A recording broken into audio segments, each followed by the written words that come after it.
korang, dunia hiburan kita ni memang tak pernah sunyi daripada cerita panas. Kali ni, nama David Teo pula jadi sebutan lepas dia kongsi satu gambar yang buat ramai netizen terus terpinga-pinga.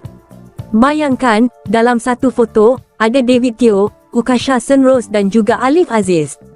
Bukan gambar biasa-biasa, tapi siap bagi bayangan seolah-olah dua pelakon tu bakal digandingkan sebagai teraju utama drama terbaru terbitan syarikat dia.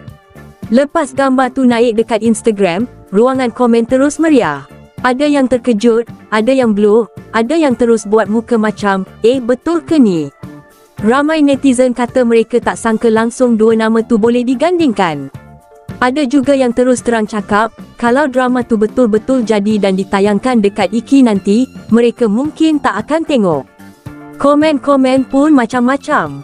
Ada yang persoalkan kesesuaian gandingan, ada yang kata susah nak terima, ada juga yang kata lebih baik cari pelakon lain. Pendek kata, satu gambar tu je dah cukup untuk cetuskan perdebatan panjang dekat media sosial. Tapi setakat ni, belum ada pengesahan rasmi. Tak pasti sama ada drama yang dikatakan berjudul Madu atau Racun tu dah masuk fasa produksi ataupun masih sekadar perancangan awal. Namun apa yang pasti, strategi naikkan satu gambar tu memang menjadi. Tanpa trailer, tanpa sinopsis penuh, tanpa pengumuman besar-besaran pun, orang dah mula bercakap, dah mula berdebat, dah mula buat andaian sendiri. Inilah kuasa media sosial. Satu gambar boleh jadi bahan bualan berhari-hari. Persoalannya sekarang, betul kegandingan ni akan jadi kenyataan?